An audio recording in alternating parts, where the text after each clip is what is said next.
if I should say good morning or good afternoon, but welcome to the Cook County Board of Commissioners regular meeting on August 16th, 2016, and we will start with the Pledge of Allegiance. I pledge allegiance to the flag of the United States of America and to the republic for which it stands, one nation, under God, indivisible, with liberty and justice for all. Any adjustments to the agenda? Madam Chair, under Commissioner concerns, I'd like to just make a couple comments about our hearing last night. Okay. Hearing. Commissioner Gamble? Thank you, Madam Chair. And under Commissioner concerns, I'd just like to have a discussion on Personnel Committee, please. Okay. Any other additions or changes? Madam Chair, I'd just make a comment on, we've got two job postings that closed on Friday, the EMS director and the assessor, and just provide an update on process there. So is that the same thing Under you're C? asking? No, No. it puts in context my suggestion earlier, yeah. So C, you're adding closing of job postings? Sure. Okay. Commissioner Gamble? Thank you, Madam Chair. Motion to approve the agenda as amended. Support. Any opposed? All in favor? Aye. You guys are so efficient. So there's like 500 people here for public comment. Rena's looking around. Rena's like, are you like playing? You need Pokemon special Go? glasses to see Oh it. yes, all the Pokemon are here today if you have your device on. After us. But we are a We little. can see them. We can see them. I'll just hold up my device here. So if public should come at 10:45 when we're scheduled to start, we will take a little break to allow anyone to make public comment. But at this time, we will move right on to consent agenda. Would anyone like to pull any of the two items from consent agenda? Would anyone like to make a motion to accept? Motion approved. Support. We have Mo and Gamble. Any opposition? All in favor? Aye. Motion passes. Rena, you're up. Okay, thank you. Good morning, Morning. Madam Chair and Commissioners. As you may recall, several months ago, the county board directed the county administrator to set up a working group to develop a policy to manage radio tower requests. Specifically, this refers to any entity that would want to put equipment on one of our tower, change to equipment on one of our 11 towers, or perhaps to store equipment in one of our equipment shelters. So that was a specific activity. This group was set up. It consists of Jeff Cadwell, the administrator, Commissioner Frank Moe, County Attorney Molly Hickman, myself, and Rowan Watkins, who's our radio communications analyst. We've been meeting since early June, and since that time I've developed a draft version of the policy. And so the purpose of today's request really is to walk through that with you, talk about our assumptions, what we're thinking about, get your feedback as the board before we present a final policy for approval. So there are some things I'm going to highlight that where I think it will be really important for you to provide us with feedback or your agreement. And but of course you can comment on any part of it you want. So a couple of assumptions that we made along the way as part of our discussion. The county already has a tower ordinance through the Planning and Zoning Office. And so a policy that we create around towers must be consistent with that tower ordinance. That's an assumption we made.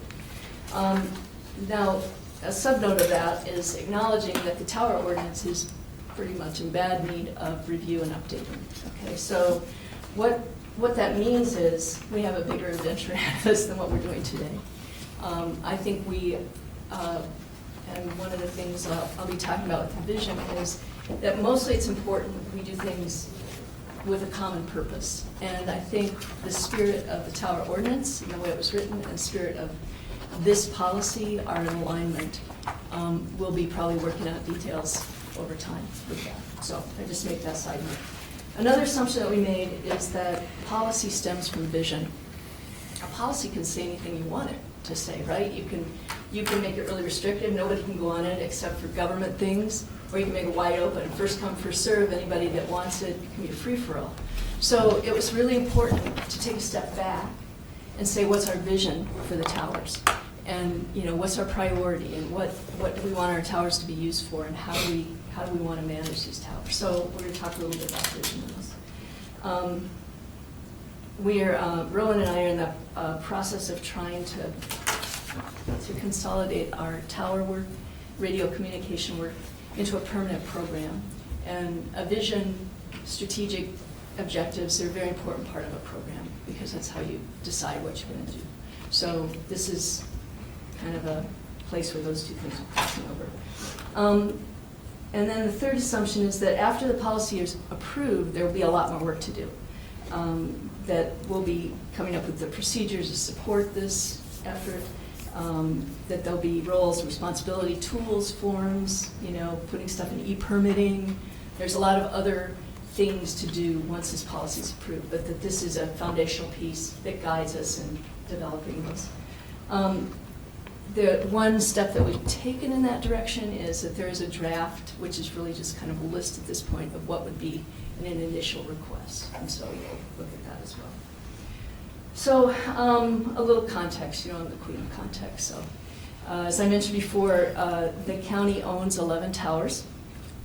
And by the way, there are a lot more towers than that in Cook County. It just happens that we own 11 of them. We also lease space on other towers that other people own. And we also sometimes own land that other people's towers are on. So there's a lot of iterations or different configurations of this. And in some cases, we have an equipment tower on somebody else's land associated with somebody else's tower. Right? Because we have equipment on that tower, we have an equipment shelter, maybe somebody wants to have space in that shelter. So there's all those aspects to this request. Most of the towers in Cook County, particularly the ones that we own, were built for public safety. They were built for large-scale emergencies, for volunteer fire departments, for wildfires. And we've been through a lot of this conversation in the past where each of those entities all had their own VHF system. And when we did Armor and got an interoperable system, a lot of that equipment kind of was, well, not kind of, it's no longer needed. And we've talked about how that equipment now has been removed, which is creating a lot more space on our towers, which could be used for something else. So that's another point. Let's see. The Cook County Tower Ordinance specifically calls for co-location on a tower before you build another tower, to kind of avoid this proliferation of towers. That's something that's in our current tower ordinance. It's a good thing. Well, that puts us as a county in a pretty good spot, because we have 11 towers with now more room on them than they've had in a long time. So if a cell service company or somebody else wants to come in, they have to go on our tower before they are allowed to even talk about building another tower. So that means we have some responsibility to make sure that we're managing these requests fairly, which is herein is the purpose of this policy. But also it gives us opportunity to make good business decisions for what serves our citizens best, but also where we might get revenue opportunities to offset the costs of our towers and maybe other things in the county as well. So that's pretty much what I wanted to say about context. So let's take a look really quickly at the vision. And I think you guys have that in your packets. I'm just going to read through it and kind of comment as I go. Management of communication systems, infrastructure, and equipment with an emphasis on maintaining the balance between services, impacts, and costs. Rowan likes to talk about this like services, impacts, and costs is a three-legged stool. And you have to consider all of them together, or keep them in balance. The vision will be realized by a program that continuously works to meet and prioritize the communication needs of the public safety community in Cook County. First and foremost, I think what we're saying in this vision, and I think what you'll see in the policy carried over, is that public safety is there first. So we can't put something on the tower that creates an issue for public safety. So that would be a priority kind of a statement. Incorporates a level of consideration to the visual impact that reflects the community's uniqueness and priorities in all decision-making. Again, this is, you know, the conversation we've had about lit towers and proliferation of towers. Continually works to minimize program costs by maximizing the earning potential of county infrastructure. So how do we manage it to be a successful business operation? And maintains a level of flexibility that allows for the ongoing incorporation of current and competing technologies. It's a very moving target out there. For example, there's already talk of the next public safety system, and we're probably going to see it in the next few years. We're not sure whether it will replace Armor or whether it will augment it. It's called FirstNet, and it's more of a mobile phone kind of a device for our folks.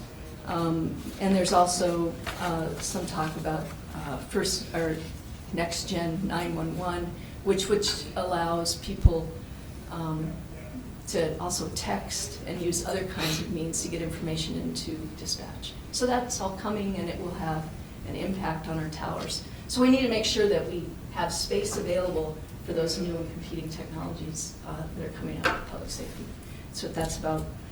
And it facilitates the addition of services that provide benefits to the public, things like self-service, that sort of thing. So that's the program vision that we laid out. I'm going to just stop it here and say, does that resonate at all? Have you had a chance to think about it? Are there things you like or don't like, or you would add to that? The only thing I have is prioritize the needs of public safety. As you know, there's an argument in my district that adding cell phones would detriment public safety. I know many people believe that it would help with public safety, but just so you're aware with the committee on how to address that, because there's a great concern in my community that cell phones will cause accidents. Oh, okay. Maybe we need more signs on the Gunflint Trail. Not to use their cell phones. Just a suggestion. Cell phones are posture, yes. Ones that are, yeah. Okay. I'm sorry. Or maybe the cell phone use will cause people to run into some signs and take them down. Benefit to everything. Yeah, I mean, when we start talking about adding these things, they are public conversations.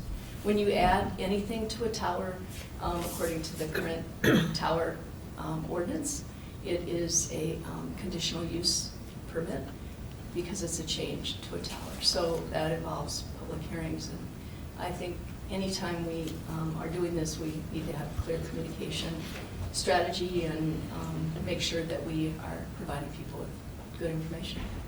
Thank you. So there's pros and cons to everything. I know. Okay, so anybody else have anything on that, on the policy though? Commissioner Gamble? Well, just overall, I applaud the work of the committee. It's obvious that they invested themselves in the discussion and have informed the decision and crafted a document that I think reflects that effort. And I think it's broad-based or inclusive. In other words, when you look at something, you try to look at what we presently have, and you try to look at where we might go with this and what should we include in it. And I think it's that all that discussion that forms the document is been synthesized into something that I think does an excellent job of representing what we've had through previous discussion and trying to balance our opportunities that come with technology and the sense of place and environment that we have in trying to protect the aesthetic. And that's a challenge, but I think it's been done very well. Thank you. Thank you. Commissioner Storley? Thank you, Madam Chair. Well, this really gives a foresight to what you think possibly could happen in the future, so it's good that you're thinking ahead on this. I also wonder when the statement is we shall prioritize certain services over others, under the related services, are you asking us to look at that to say one precedes the other, or we consider all six? So we haven't gotten to that yet. Okay. But we can talk Okay. about that now if you want, or I kind of wanted to walk through the policy a little bit. Okay, but- sure. Yeah, you're right, it is, they are listed in priority order. Okay. So rather than a first come, first served basis, like, somebody comes in and says, I've got, a club and we'd like to put some VHF stuff up on your tower. And we've got good space at the top of our tower and, would be a good spot for cell service or something else. We're probably not just gonna do it because they want us to do it. We might look at that tower, look at the potential, look at where it's located. Is it in the middle of nowhere and it's never gonna get cell service? Or is it, on top of the hill up here and it's pretty prime?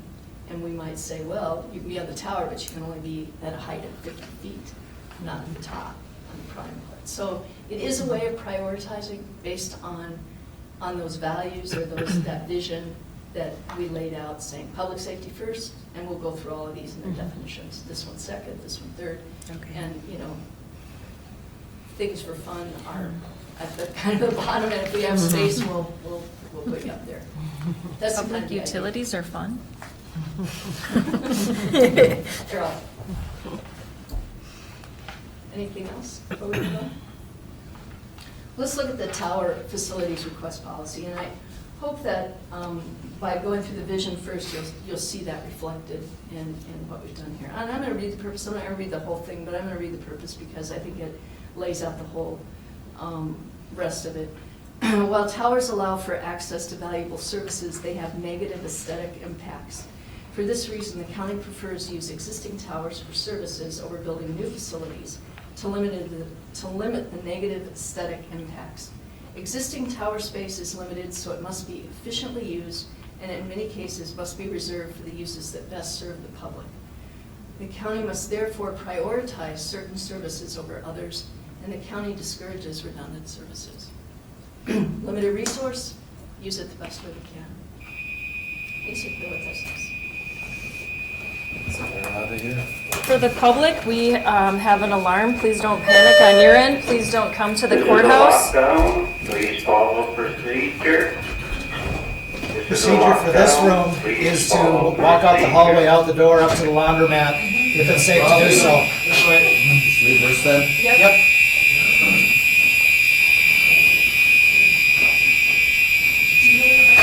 No way to secure this building. Everybody else will be locking in place.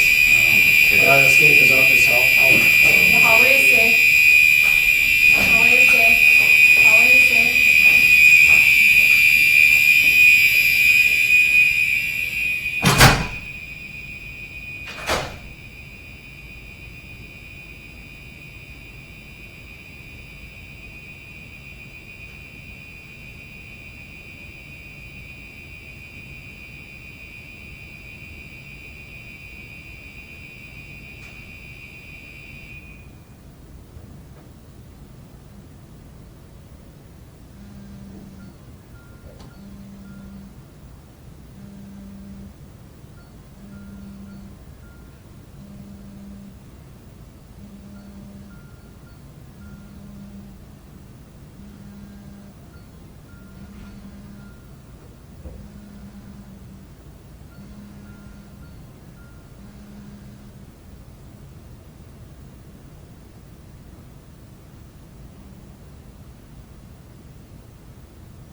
Lockdown is clear. Lockdown is clear.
Bit of extra exercise.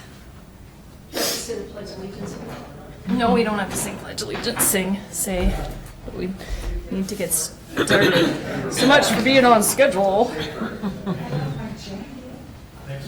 really do want to have a little rest time. Take your drugs. Yeah, a little rest time. Cameras are on. Let me check it out. Just for the public that's watching, I'm sorry you got to miss this walk up to the laundromat. That was a practice. There is not an event at the courthouse. Those of you that have code red, receive that alert. If you don't have code red, this is my opportunity to encourage you to have it because you would receive a message and know that that was a practice.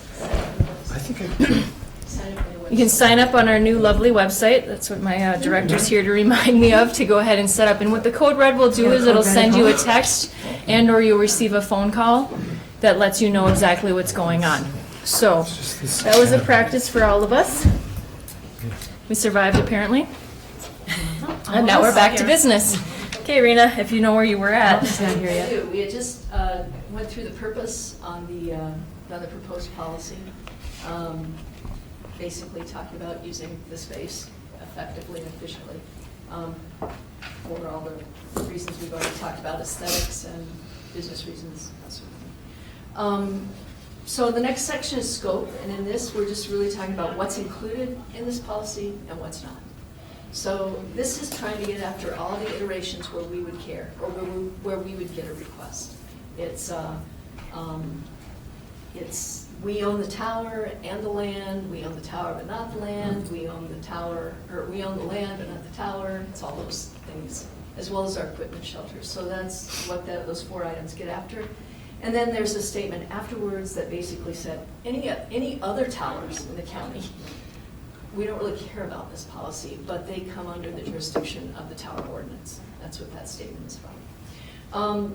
So the decisions that are governed by this policy are decisions about any changes or additions to equipment that's put in our tower or in our shelters. Okay, so somebody wants to be on one of our towers, somebody wants to add, make a change to the equipment that's on our tower, to have more, more equipment, more antennas, bigger, more power. Those things would also be a request that would be governed by this policy. Okay, so Commissioner Storley, now to you. Good question. I think I addressed it a little bit before. Requests come in. They don't come in all at once. We don't say, okay, we want all of our requests in by January 1st. They come in groups. They come in one at a time. They come in 3 or 4 or 5, 10 a year. And in the past, before really, before Roland got here, before I got here, when these requests would come in, if there was space, there were a lot of handshake deals in the county, it's like, oh yeah, you can put that up there. Yeah, you can put that up there. And there's a lot of proliferation of stuff on our towers without contracts and other things. We certainly don't want to do that anymore. We want to make sure that every relationship we're managing with contracts, leases, other appropriate things. So when somebody comes in and says, hey, I want to put this stuff on your tower, there's a lot of decisions that have to be made that we've been primarily looking to Rowan and saying, well, you figure it out. So this policy helps guide how that happens. And it does that in a couple of ways. One of those ways is by providing some priority on those things. So the priority list that we have is first and foremost is public safety. Second is public service. And the list we have here, I think, isn't that good. I would say public service would be, it's other government agencies or quasi-government agencies. So it would be things like the DNR, the Coast Guard, the Border Patrol, U.S. Forest Service. Those would be other government entities, as well as for our own use, if the highway department needed to put equipment on there for something, it would be that. Or if we wanted to come up with a wireless mesh for our employees out there for mobile stuff, we would use it for that. I don't know that we're going to do that, but that would be the other public service after public safety. Third would be public utilities. We already have some of that on a few of our towers with Arrowhead for the off-peak heating and stuff. They have antennas out there that read people's meters, and that's one example of public utilities. The other, of course, the big one that we all know is out there is cellular service is a public utility as well.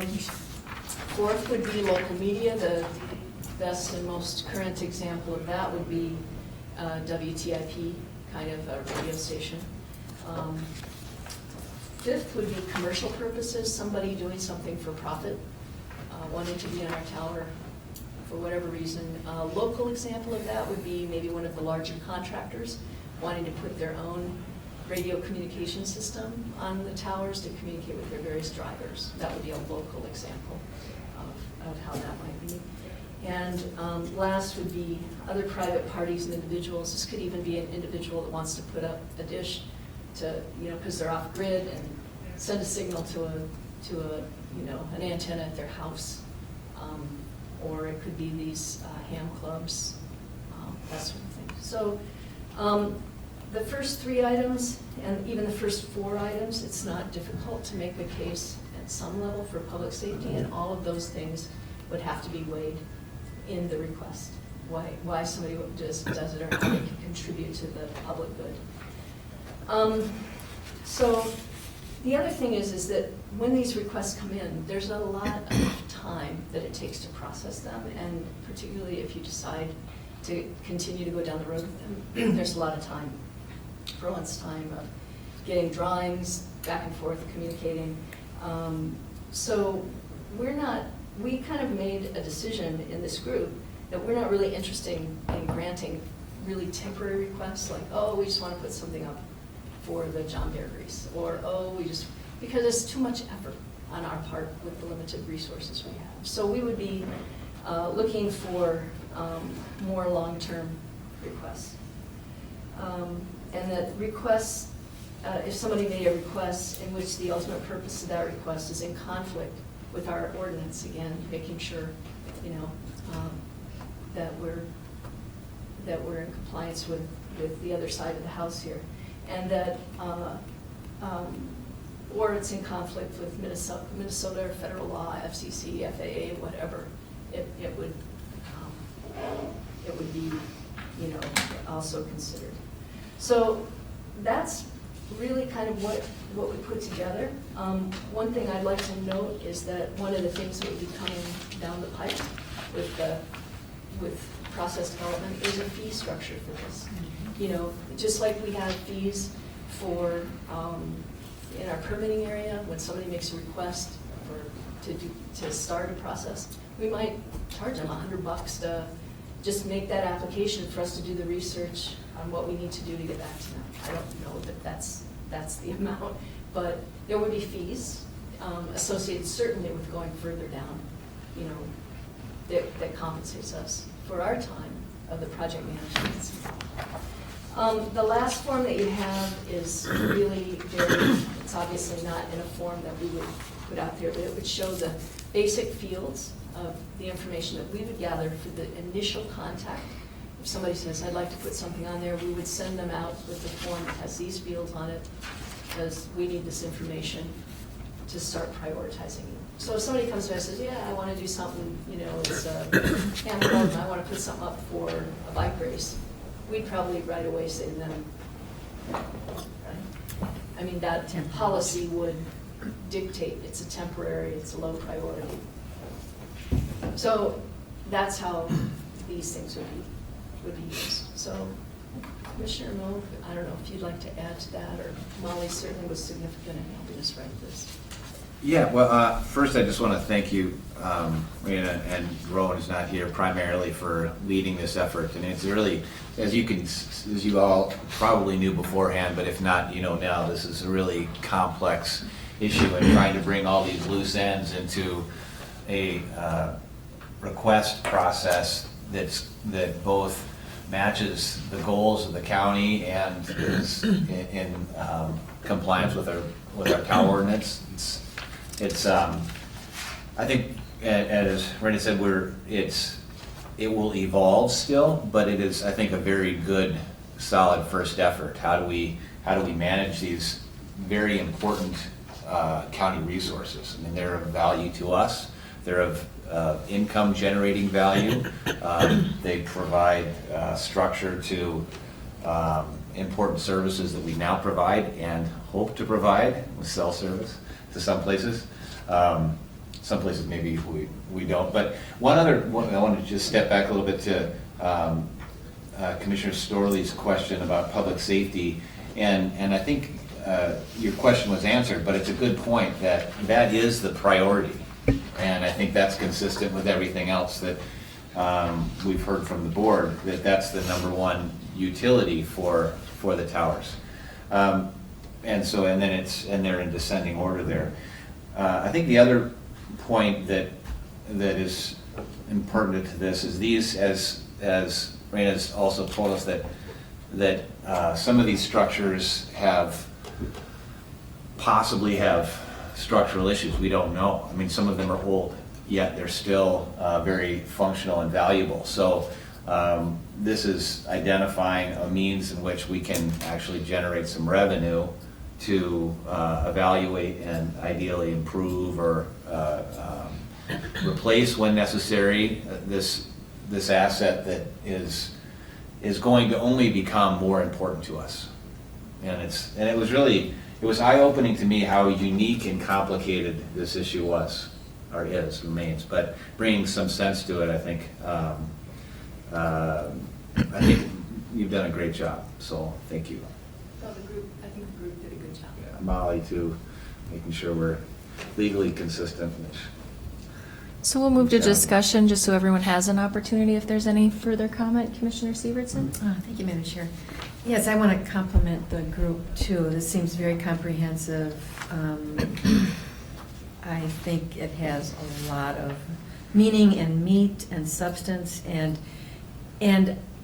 I really applaud that it's been done, and we'll be moving forward with it. Because without having this, you're so vulnerable to whatever comes down the road, which I just feel is so important to have good clear policies about a lot of things. Just helps our relationships, helps our communication, helps everything that we do. So thank you for. I think the other thing that it really helps is it makes it consistent in the way that we make our decisions, you know? Yeah. And I think that's And really fair. important. Mhm. Fairness. And it's public, it's transparent. You know, so somebody knows when they come and make a request where they're going to land before, you know, maybe before and why we would make those decisions. Yep. It's good. Makes sense. Thanks. Andrew, one last comment. It's important that we as a board back this up in either in this form or an ultimate form that we decide, because otherwise our staff are left out there hanging, making these decisions, not knowing that it's in fact the board policy that they're deciding. So it is critical that it's the will of the county that they're actually able to interact with people who are making these applications and telling them that yes, this is a county policy. Makes their job easier. Yeah, right. Commissioner Gamble? Thank you, Madam Chair.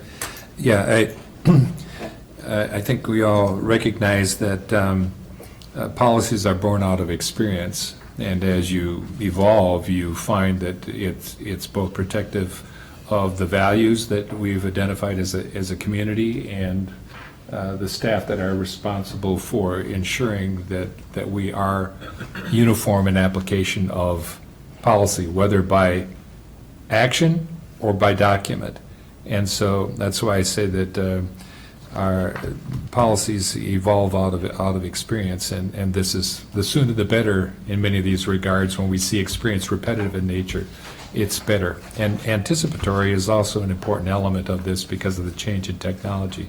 The one thing relative to your comment saying a fee structure, that I'm sure just knowing how you approach things, that you would look at how that relates in other situations, looking at other communities that have drafted such documents and have a fee structure in place, that we would look at how we would position that so we do that knowingly. So actually, for a county to own towers is a little unique. Okay. So there's not a lot of other places to look. But I did reach out to a friend of mine who is actually visiting up here this weekend. He's used to be one of the financial people at NPR, and they own lots of towers.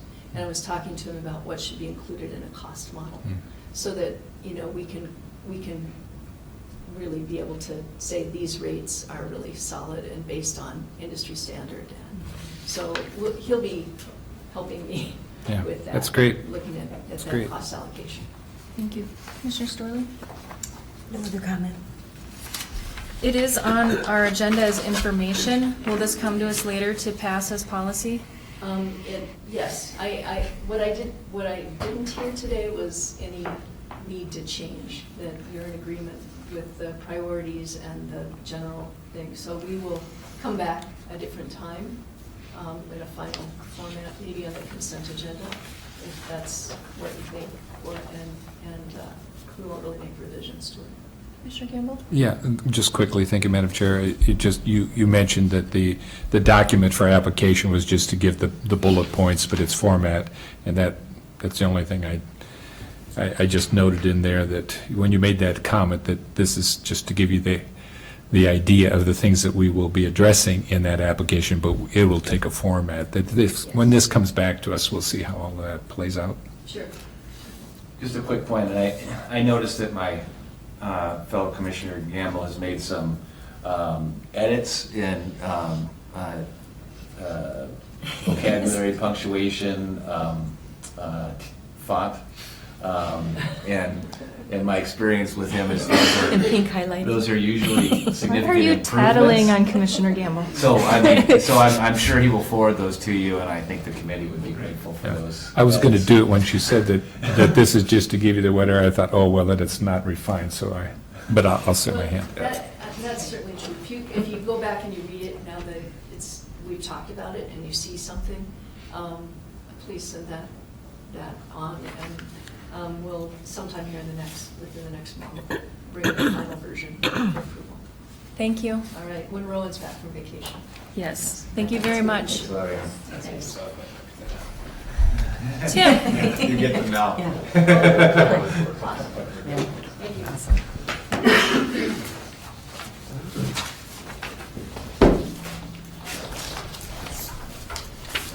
Good morning. Morning. So I'm late to the festivities of March out to the park. Two items briefly before you. The first one is a continuation of last week's discussion with regards to the name of the department, with the transition of the land commissioner's position in combination with the kind of creation of Parks and Trails, Land Commissioner of Parks and Trails and AIS, and where to place that. We had the discussion in terms of putting that into what is currently the planning and zoning, but kind of restructuring it into a land services. At that time, it appeared that the board was in support of that move, but wanted to address some of the costs associated with it. I did go back and take a look, and in good government fashion, the answer is really, it depends. It depends on how much we want to do with it. What I had presented to you in that flow chart that I had brought to you basically illustrates the subsections in the department, and then the way that it was illustrated would still contain the environmental health, solid waste and recycling, planning and zoning, and land commissioner, all within a land services department. That's kind of the way that Lake County is structured theirs. They've made some changes in that, still maintaining a planning and zoning subcomponent of a land services. That's the least impactive way to do it. So we don't have to change a bunch of forms. All of our forms and everything still reflect on planning and zoning. We still have a regulatory function in there, and so that could be the housing for that. I basically then checked with the maintenance director, Brian, and such in terms of what would need to be changed. If you look at a couple of the signs, as you see in my write-up, the little memo to you, I did get a quote for the signs for $130. The rest of the stuff basically with regards to letterhead, envelopes, those kinds of things, we print our own essentially, except for the envelopes. And if we do maintain the subsection of planning and zoning, we don't even have to change those, because we would send out, we have envelopes for environmental health, we have envelopes for solid waste, we have envelopes for planning and zoning, and all we would have to do is create some envelopes for that the land commissioner place, but that's regardless of what the department name change would be. If we were to go some other counties take and eliminate the name of land or planning and zoning altogether, and say you have a land services department, then they'll say planning and development or land use instead of planning and zoning as a subsection. I didn't originally structure it that way. I left it as planning and zoning, so what I did present to you was the least impactive amount, and it would be less than a couple $100. Mostly staff time in changing things, and then frankly, most of that would be with the IS department and changing and restructuring the website to reflect those changes. Okay, let's start with discussion. Commissioner Storley? Thank you, Madam Chair. So the main title will be planning and zoning, and underneath all of that will be the sub-department, or the other departments. Is that right? Madam Chair, Commissioner Storley, no, the main title would be the Land Services Department. Land And- services, yes. okay. And then under that would be the environmental health, planning and zoning, solid waste and land commissioner. Okay. Okay, so that, with that change, then you say you're only going to be updating to about $150 with the cards and the signs? About that? That is correct. Okay. Okay, thank you. Commissioner Gamble? Thank you, Madam Chair. Tim, having had this discussion in the Personnel Committee and then having a discussion, preliminary with the board and now coming back for action on this, I think that it's well reasoned. I think the opportunity that presented itself to us gave us this chance to realign, and we talked about it, in the concept of branding. It's more inclusive of what we do, and as to alignment coming out of the assessor's office, it seems to make more sense there. And so I think that how we got here was a thoughtful process. And my comment would be that it seems it almost seems trite in a sense, talking about how we change business cards or print envelopes and this and that and the other thing. But in the broader context, given the advent of our change in our website, I think our overall branding as a county, there might be some thought given to taking a look at all of our departments and consistency in our branding, so that we take it out of rubber stamp in the back room kind of thing, and look at how do we want to brand overall. And that recommendation then would be inclusive of rebranding based upon what we've done on the website. That would just be a suggestion. Commissioner Moe? Thank you, Madam Chair. Yeah, thanks, Tim. I think this is again, we've discussed this at length. This is something I strongly support. I think structurally it makes sense, but also it's what people are asking for. They're asking for a customer service oriented county government. And not that you haven't provided that, but this is definitely taking us further in that direction. We've talked about how this is probably the beginning of a larger restructuring effort that we've all discussed ultimately will be coming. There'll be some facility changes involved in that. And I just want to be clear that if we're going to succeed at this, we have to engage all of our staff. And I think there was some concern that maybe we haven't been communicating well with our staff about that. And I think that's our responsibility as a county board to make sure that we're doing that. So this is really to the other staff in Cook County here, that we need your help as we're going forward with any revisions that we have to our county staffing model or restructuring anyway. We need to engage you because otherwise we'll fail. We need your input because you're the ones that are actually doing this work. So anyway, thanks. Commissioner Severson? Thank you, Madam Chair.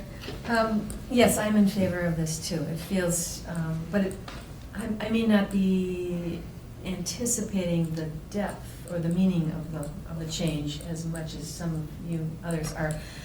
So I have a couple of questions. Just, you mentioned facility changes, and that's just the perceived unintended change that we don't know at this point. We're gonna have to put Facilities another change. body in Tim's section. Okay, so there's a real facilities change. There's a Well, it's real not need necessarily a for. facility, but, Brady's been really Right, good we're at putting another at office in making there. cubicles in places that there weren't cubicles. Right. So, yeah, there's gonna be desks moving and Right, partitions okay, moving. so that I hadn't thought of until just this moment. Of course, when you add a body, they usually do need to be somewhere. Yeah. So that makes sense. Yes, and you want them all in the same, under the same roof, or in the same office. Mhm. And of course, there are the things that you don't intend or that you don't anticipate. So, I'm sure are there any, do you foresee any unintended consequences or, like in the near future? Over exuberantly happy customers. Okay, that's a wonderful thing. Okay. Are there any unknown unknowns? Anything you don't know. Madam Chair, Commissioner Severson, it's a good question, and we actually, as Commissioner Gamble and Commissioner Moe stated, this has been a fairly deliberative process. There was a lot of discussion going into this. I think, we've thought about impact that it would have on staff and facilities. I've already have in mind a restructuring in the space that we have over there to accommodate for that additional person. So in the short run, no, I don't anticipate anything. As we get it further into further discussions in long-term strategies for the county, we have time to be able to discuss that. But in the short term, no, I don't anticipate any, especially adverse impacts. Great. Thank you. Is that all your questions, Jan? Okay, Commissioner Gamble? Thank you. Yeah, and I think one of the, significant things when anytime you're making a decision and you're going to make a change, you want to evaluate based upon what's our opportunities here and what are our potential risks. And I think that the committee, Personnel Committee, in discussing this, looking at this, said that there's a lot of things that we have missed. It's potential that has sat latent because we haven't been in a position to have somebody to champion those things.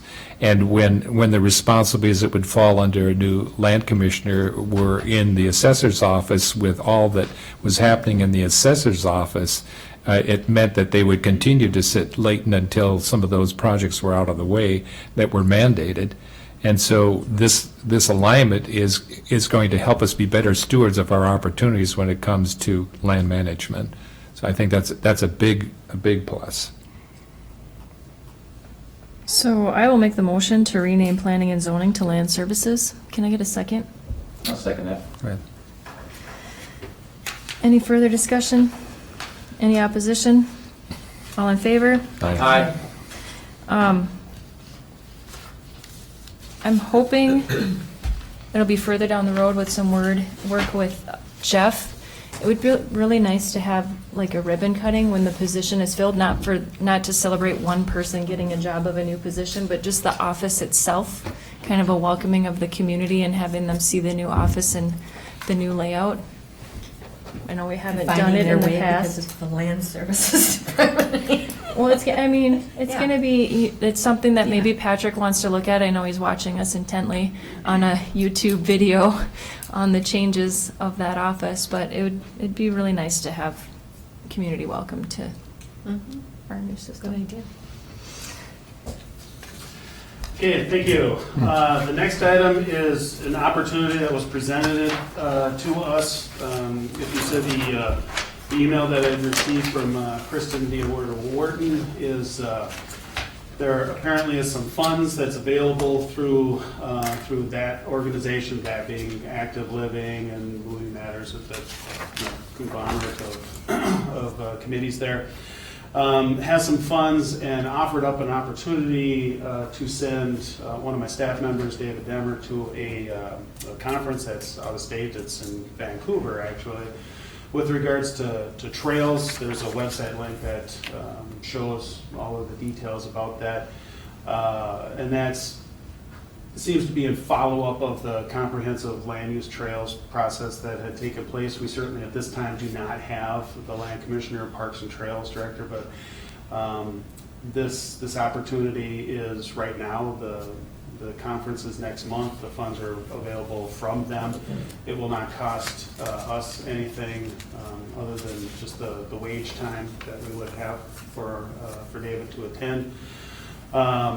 And basically, I'm okay with sending David on this as an opportunity, especially in the fact that the county doesn't have to bear the cost of any of the transportation and lodging and any of that. And on top of that, I have briefed David that if he does go, if the board so chooses to authorize his travel, that we would be expecting a full report, a presentation on how that conference then would benefit the county, the department, and the community at large. Okay, before we move into discussion, and we will start with the person I'm going to throw under the bus at the moment. There is funding available for 2, and Commissioner Severson would like to attend this, and I'll let her kind of talk to that a little bit. And so we will start with Commissioner Severson, but I'd like the board to consider that she be our second person. Okay, I didn't see any bus over me, but, You can get one. but it could land there. Yes, I am very interested in participating in this. I wasn't going to ask for per diem or anything, because Blue Cross Blue Shield covers all the travel expenses. It's an interest of mine, and I know that Heidi, you are the Active person, living. the active living person. I'm the alternate. So you would have first crack at it, but I think you said. We've got you had AMC that week, and I've got a Yeah. couple other things going on that are high priority, so if you could go, that would be Yeah, great. so I'm happy to go. I was interested in the, participating when I was part of the city council, participating in the redesign of, with making active living a priority. So I'm really interested in making. And you are my second on the committee. And I'm the alternate, so, yeah, so I'm planning to go. And I believe in making our city, county more active. I think it's a public health concern. I don't think it's a luxury. I don't think it's, and I think in creating this land services department, and adding this Trails and Rec person, that it's a direction that I want to see us go, is making our county more pedestrian friendly and advocating for pedestrians, and this would be a great opportunity to share some, not share, but learn from the experts in Vancouver about what that can look like. So Thank I'm you. excited about it, and I'm all for paying for David's wages too. Commissioner Moe? Thank you, Madam Chair. Yes, thanks for wanting to go. Support Dave being able to go, that's no problem. I'm just curious as to, is the procedure as to, is this normal, the board has to approve this? Mm-hmm. Because he's. It's not normal business. Yeah, I mean, so if there was an It's a normal out-of-state travel request, you would have to bring that to us? Well, this is, Madam Chair, Commissioner Moe, this is kind of a hybrid of procedures. There is a standard procedure drafted that we had received from Brady for elected officials, and we're kind of going along that route. There is out-of-state travel in the handbook for non-elected officials. This is kind of in between that. So actually, both cases, we would need to approve? Yeah, Mhm. okay. Commissioner Gamble? Thank you, Madam Chair. Again, with our discussion on the heels of the creating this new position, that, I look at this in the context and similar in the drafting of the language and the policy that we have now for individuals from the public that want to participate in conferences or events, workshops that have benefit to us, that we evaluate on a perspective of criteria. And so when I look at this is in the context of Parks and Trails, that the Pro Walk, Pro Bike place is about 90% of that has to do with bike and walking. And in the Land Services Department with the new position, just looking at if Parks and Trails is going to be something that we have, we've been working on, and something that we want to benefit from. There is a conference that is being held in California, Trails and Greenways Conference, which is April 19th, and it's in April 2017. And this conference provides opportunities for networking and talking directly with leading trail experts, collaborating with and finding new partners to build support for trail endeavors, learn a full range of trail management, design and construction topics in high-quality, innovative sessions, experience hands-on learning through a day-long field workshops, explore exhibits featuring innovative trail-related products and services, strengthen your ability to effectively design, build, manage, and promote trails, be inspired through keynote and plenary speakers and innovative trail projects. All activities are designed to increase the knowledge of trail, recreation, and wildland management to improve non-motorized recreational and heritage trail systems and programs. Participants in this with the DNR and Bureau of Land Management, just a number of them. But when I look at this with targeted resource and benefit to the position, it would seem that this would make more sense, more directly related to the issue, which is parks and trails and not the bike and walking. I think if you look at the Walk Pro Bike Pro Place, the premier conference in North America for walking and bicycling professionals, which certainly cycling is huge up here in the context of what we're trying to promote. But if you read the overview on this, there are many ways in which we can begin to rethink the use, ownership, and control of car-dominated road space, which amounts to about 1/3 of all urban land. In the event of a self-driving future, it would remove 9 out of 10 vehicles on city streets, eliminating the need for all on-street parking, and 80% of off-street parking, as some studies predict it will. This presents a huge opportunity for reclaiming public space. Unused parking lots and driveways can become parks, gardens, community centers, and other destinations. Street closures for events or time-off day restrictions can be communicated to vehicles directly as places to avoid. Local placemakers can demand that municipalities incorporate such redesigns and conversions into their planning documents and codes, and new space can be developed for housing, offices, and retail. With all this technology change on the horizon, it is useful to return to one of Project for Public Space's favorite adages, which is, if you plan cities for cars and traffic, self-driving or otherwise, you get cars and traffic. If you plan for people and places, you get people and places. So we have the opportunity. The money is there, which sort of makes it, something that I think is easily accessible. But I think in the context, when I look at the smallest community that's presenting in the rural market, this application of Pro Walk, Pro Bike is a community in Hawaii, which is 64,000 in population. So the money's there, which makes it easy, but I think from a standpoint of focusing on where we would get real benefit relative to the new position in Parks and Trails, I would advocate that we would invest in that opportunity. I think Commissioner Sievertson, in the situation where part of the community in the city and her representation there, that would make sense in this regard, but I would not see this as selling it on the basis of the benefits for Parks and Trails, because the return on that investment in looking at the overview of the offerings, Parks and Trails would be tongue-in-cheek as an element of that, in my estimation. So, Go ahead, Tim. Thank you, Madam Chair. Commissioner Gamble, I think that's a very good point. We certainly didn't go looking for this conference. The conference basically came to us, the opportunity came to us, and yes, the funds are there at no expense to the county.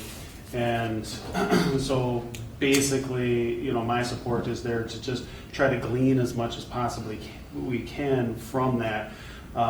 It's difficult to compare it to a conference that's going to be or projected to be in April, because we haven't yet filled that position for the Parks and Trails and Land Commissioner position, and I'm not even sure once we do that I would really be looking for a lot of outstate travel. There's a lot of resources that are in-state. I know associations, Parks and Trails associations, that work directly with the Minnesota Department of Natural Resources and all of that for that. So that would be basically kind of my first avenue of directing this individual to pursue those avenues. This is just something that had come up as an opportunity with the funding there. And so I didn't see a whole lot of downside to it. If we can glean something that can be attributed into our comprehensive Parks and Trails plan, that's great. But it doesn't come as much of a cost to the county. And so that's the only reason that I supported it. And Madam Chair and Tim, and I, looking at the state, I was just trying to take a comparison as to the participation on a national, broader level than just the local. But our state is certainly in its park and trails, and I did research that to want to find out what's locally, but we have a lot of things, and of course, it relates specifically to, our locality and the mindfulness of who we are in this state, which has great benefit, but it's just an observation. David has worked a lot on quite a bit of the committees on getting more active, and if you look at the agenda for Vancouver, the first day, half of the day is Got Trails. So, and there's 80 breakout sessions, so it's not entirely about trails and land use, but I think it's a good use of our time. Commissioner Storley? Thank you, Madam Chair. Well, as we all know, opportunities come along and we take advantage of them when we can. And, if he was here working, he'd still get his wages. So he might as well be in Vancouver, understanding and sharing with people and different committees and so forth. And so I think it's a great idea for him to attend that, come back with a good report, and there'll be other things that'll come along too that you probably will decide whether it's worthwhile or not.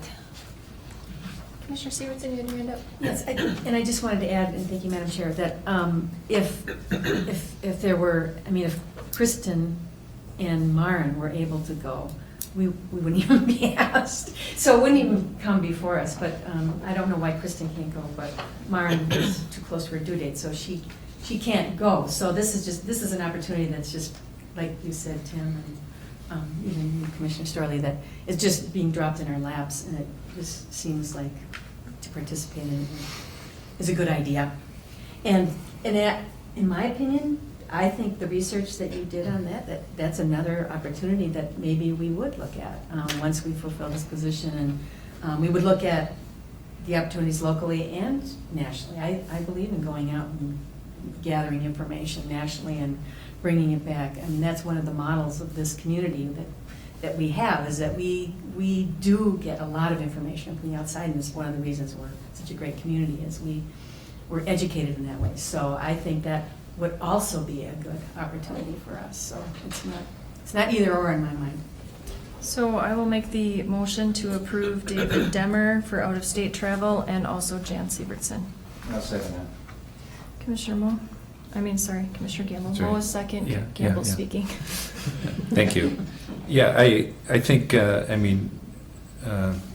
Commissioner DeKirk made the comment to you with our new Public Health and Human Services Director that the big challenge is always what's before us to do and our ability to fund.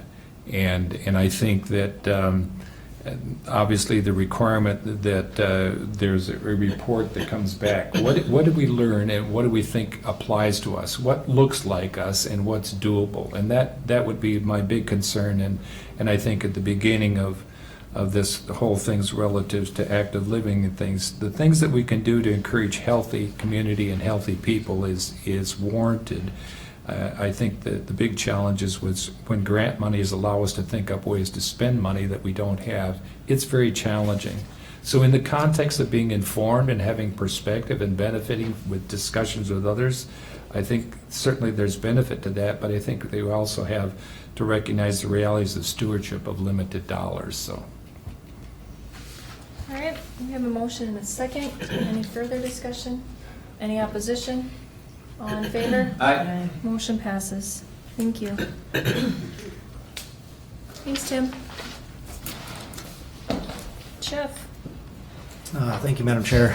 The item that I have here is one that was presented, Commissioner Gamble has sat on the One Watershed, One Plan throughout the entire process, and you submitted the letter of support and the consolidation of comments for this board to say, yes, we're in favor of that. So I would let either one of you speak to the One Watershed, One Plan and the summary comments and this part of that process if you wanted to.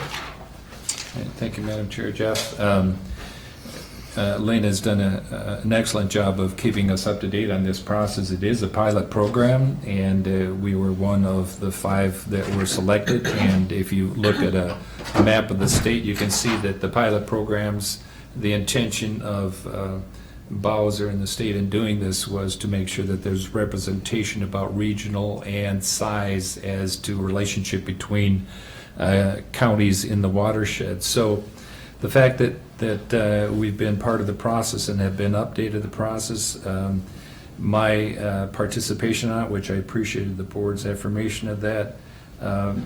This is an overview of that process and where we are in the process, and as a board, if we choose to support this letter of support and have our chair sign it, it would go to Bowser just saying that we as a board support this and we appreciate the process and we're behind it. Okay, we'll start with discussion. Commissioner Storley? Thank you, Madam Chair. Well, I think it looks like a very good plan, especially the fact that we work together with Cook County. We all share the same drops of water along the shore, and I believe that's very, very important, so I'm glad that that part has been put in here. Commissioner Moe? Well, I agree that we share a watershed, and it's obvious that we need to work together on it, and planning beforehand, much like our highway department coming up with an engineering plan, to guide us on how to proceed. My only comment is that is an apology to those people involved that I haven't been able to make personal comments. We all have a lot going on, and this is one thing that I haven't been able to give as much attention to as I'd like. There'll be opportunity for that still. Yeah, I have no problem supporting the letter that you drafted, though. Thanks. Commissioner Gamble drafted. Oh. Thank you, Gary. Commissioner Severson? Thank you, Madam Chair. Yes, I'm in support of this letter and the work that was done to collaborate on making this plan between the two counties based on geography rather than arbitrary lines. So I would make the motion to recommend that we support the summary comments regarding the Watershed 1 plan as outlined in the attached letter. I'll second that. Commissioner Moe seconds. Any further discussion? Commissioner Gamble? Yeah, thank you, Madam Chair. Just to say, coming off of last night's experience, and Chair DeKirk referenced that an engineer has plans, and this is a plan, the process, and this is why I appreciated being part of the discussion. And through that whole process, just seeing that it was well informed and that there was participation from all of the entities that sat at the table, and it was identified by outside consultants that came in to help us with zonation and other things, because I asked them specifically, how do we compare as to this process with other communities you're working to? And he says, I am really impressed in the participation. And so that simply speaks to the integrity of the process. But like with the highway plan last night and a plan, this is a plan, and its outworkings will be up to the board working in partnership with the entities in how we stewardship this plan. So it's a beginning. My concerns in the front end were to see that we didn't lose local jurisdiction, that our voice was still active in this whole plan, which it is, and that's alluded to in the letter relative to the good relationship between Lake County, and the other was our ability to fund all that we hope for. And coming off of last night's discussion, that's the other thing, our ability to fund all we hope for. So we will have the opportunity as we move forward to be informed by the plan's findings and then to look at the stewardship relative to the financial component. Further discussion? We have a motion, a second. Any opposition? All in favor? Aye. Motion passes.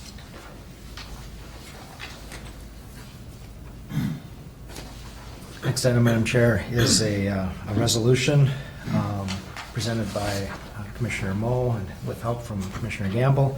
And so I will let Commissioner Moe go ahead and talk about this resolution. Thank you, Jeff. Madam Chair, members of the board, we addressed this before, and the board asked that Commissioner Gamble and I work together to draft a resolution.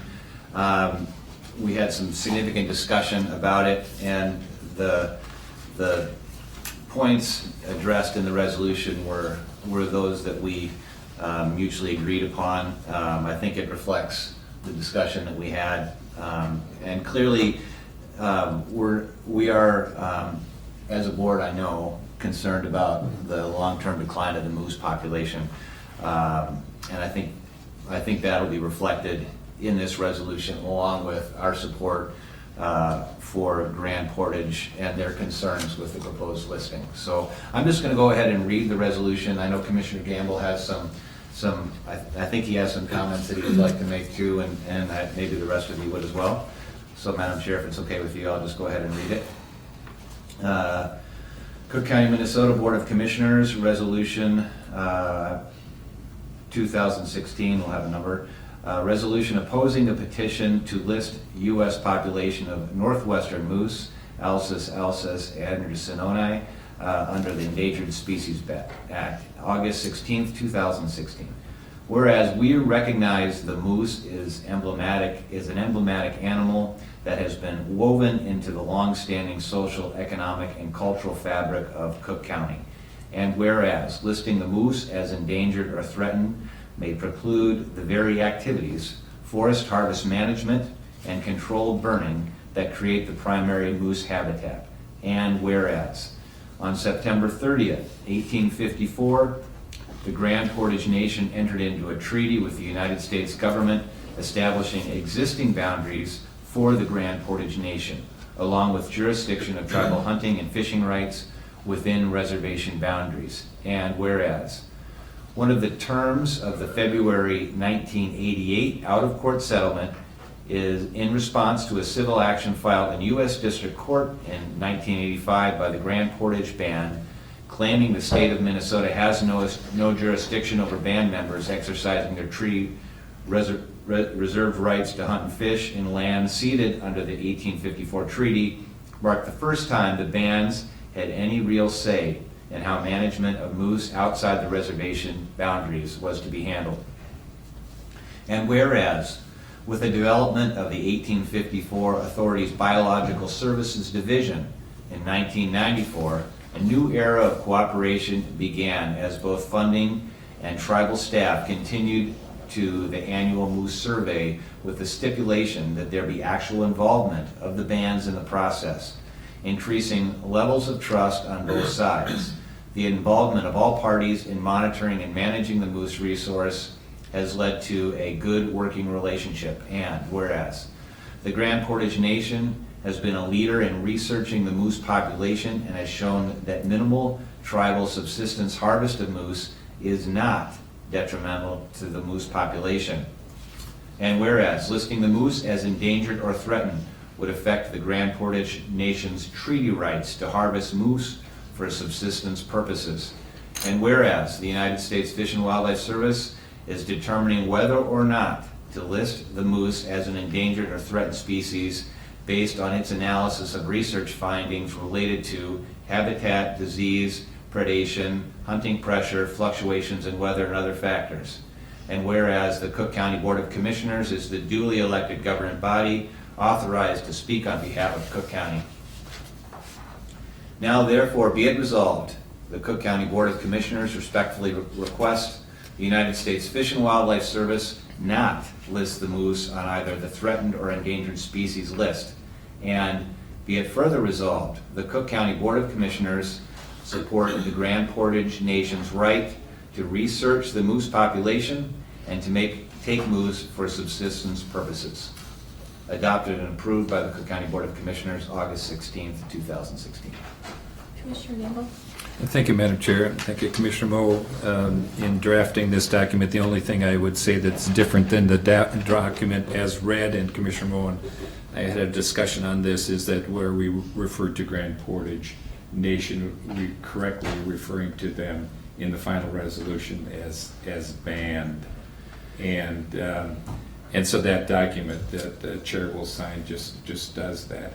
The actions that happened as a result of the out-of-court settlement and things, that the language in reference to bands and things is as it is correctly stated. So that nation reference the Chippewa Nation as to the bands, which is the Forte and the Fond du Lac as well. So anyway, but.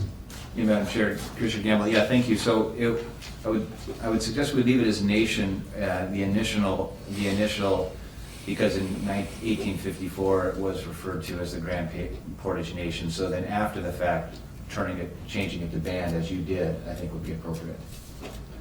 Yeah, so that's the document that Brady has it be signed, just so we're clear on that. And again, as we discussed, just the correctness of reference in that regard.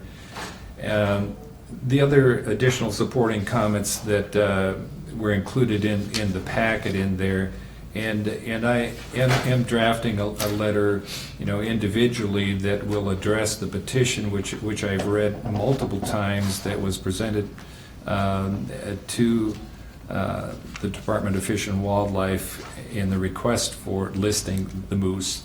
And so in my research on this, I intend to address the individual statements that are made that are the basis under which the petition is being justified or argued, on behalf of the listing.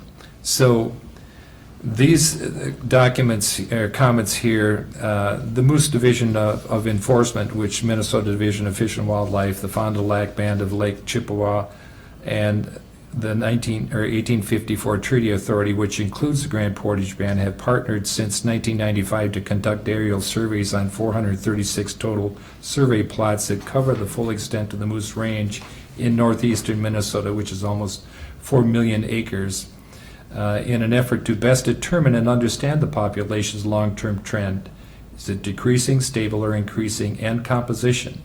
Set the harvest quota for the subsequent hunting season when applicable, and improve our understanding of moose ecology. Otherwise, contribute to sound future management strategies. The primary strengths of this aerial moose survey partnership are the consistency and standardization of the methods since 2005 and the long-term affiliation of the survey team's personnel, survey by a metrician and GIS specialists. The 2016 Minnesota Department of Natural Resources moose population, which included 52 sample plots, reflected a notable difference in the 2015 survey with an increase of 29% in the number of moose counted. And while the year-to-year statistical comparisons of population estimates reflect short-term trends, the data is best suited in establishing long-term trends. While the current population estimate is 55% less than the estimate in 2006, and the declining linear trend during the past decade is still significant, there appears to be a leveling since 2012, and the trend from 2012 to 2016 indicates the moose population is not declining. In fact, the January 2016 calf-cow ratio is 24% higher than the 11-year average since 2005, with 2016 reflecting the third highest ratio since 2005. Overall survey results indicate calf survival to January 2016 is higher than in most years since the population decline began following the 2006 survey. A 2013 Minnesota Forestry Research publication concluded changes in forest habitat in northeastern Minnesota suggest reduced acreage in recently disturbed and young forest is a contributing factor in moose population decline, noting that new growth in young and regenerating forest is an important summer food source, contributing to the success of moose over the winter months when available food sources are typically insufficient to maintain body mass. Research findings indicate Minnesota's northeast moose habitat zone has lost 18.8% of its young growth forest, that being 0 to 10 years, since 2005. Similarly, disturbed acres due to forest fires or blowdown have declined 65% from a 2003 high of 352,299 acres. These numbers reflect the long-term statewide trend towards aging forests. It is logical to conclude additional disturbance on the landscape would benefit the moose population. This includes increasing management of the forest age class distribution to foster more young forests, and including the creation of food resources through planned disturbance. Additionally, examination of how moose use recently burned, harvested, or otherwise disturbed areas may help to establish the nature of the relationship between habitat and moose population. While there is no evidence habitat alone limits the moose population in Minnesota, given the substantial loss in the total area of summer feeding habitat between 2003 and 2011, it is possible that Minnesota's moose population is experiencing pressure due to food resource limitations. Clearly, this type of reduction in available food resource would reduce the carrying capacity of a population. Hence, the situation we are observing with respect to loss of summer feeding habitat might be expected to result in a population decline. A precipitous reduction in food resources would likely exacerbate problems of disease, parasite, inclement weather, and other stressors. That is the accompanying comments. In the document that I'm drafting in response to the petition, it will address all the issues that are raised, and certainly any assessment as to the moose population and the threats imposed need to be done in a holistic method. And I think the response to the petition needs to address those holistic things, which have to do with habitat, have to do with disease, has to do with competition, has to do with hunting pressure, has to do with the issues of fluctuating weather, winters and summers, and it has to do with predation. And so my response would address those issues from a holistic perspective. Thank you for listening. Commissioner Sorley. Thank you, Madam Chair. Did you two work on the same thing? Yes? Oh, so you want this as an addendum, what you read? In response, Madam Chair and Commissioner Storley, when the letter was included in the packet, because I had been working on a response to the petition, that I suggested a resolution be drafted, and Commissioner Moe in the district with the Grand Portage Tribe had said he would like to work with me on that. So he drafted an initial document of resolution, and then we, in the last commissioner meeting, said that we had intended to bring this forward. And so back and forth, and Commissioner Moe felt that the accompanying things that were part of this, he would like to see them as a document that would be there to support my reasoning, but his focus was in relationship to the letter related to the Grand Portage Tribe.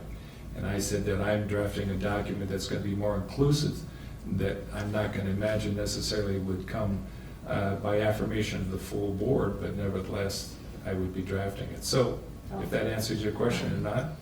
Okay. So what was read by Commissioner Moe is what we have right now, but you'd like to pursue something a little bit different.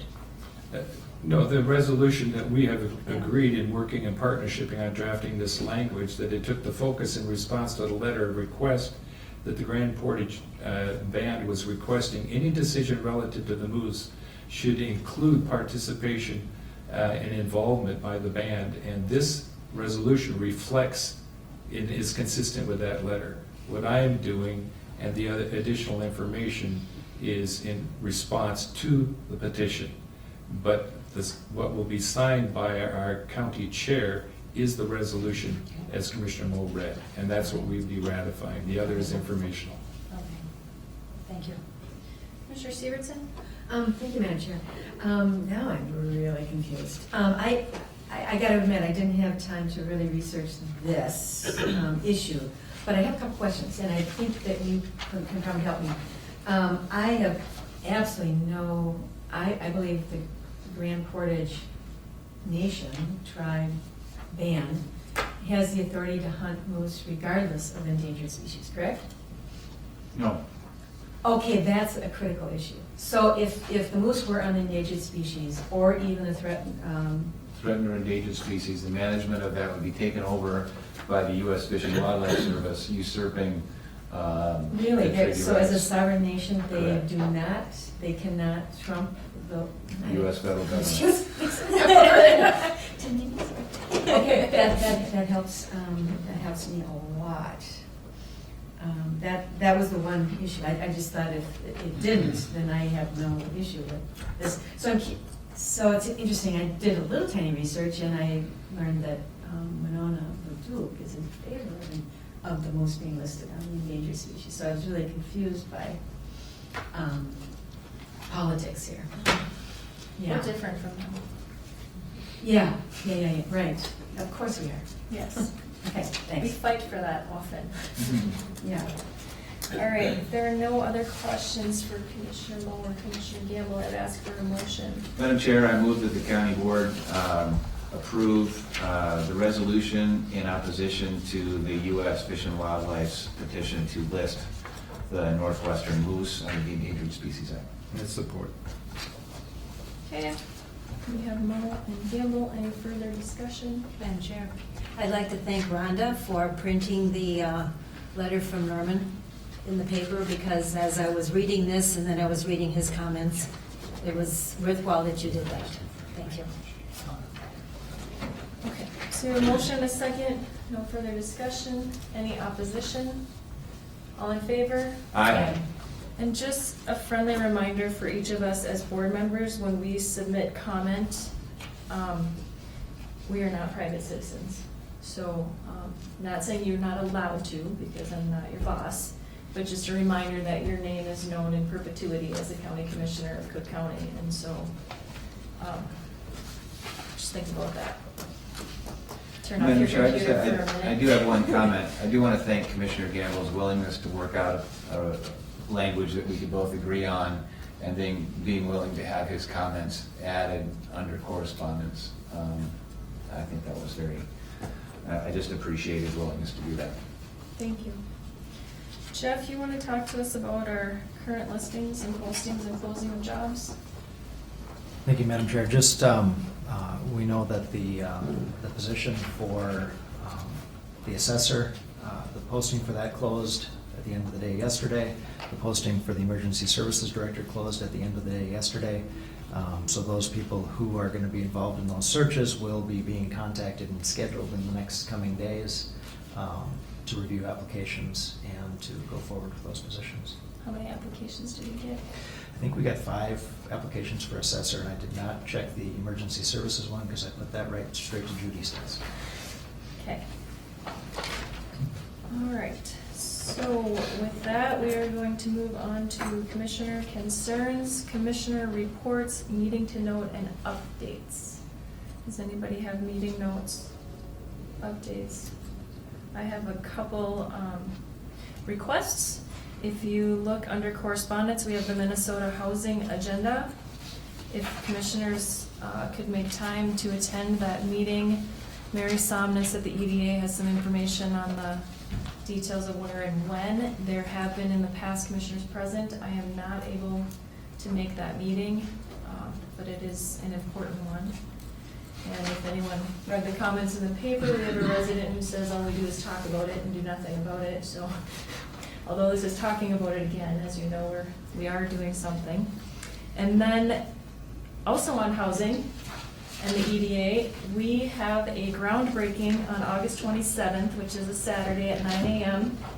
in the EDA park, and this is our first business/housing.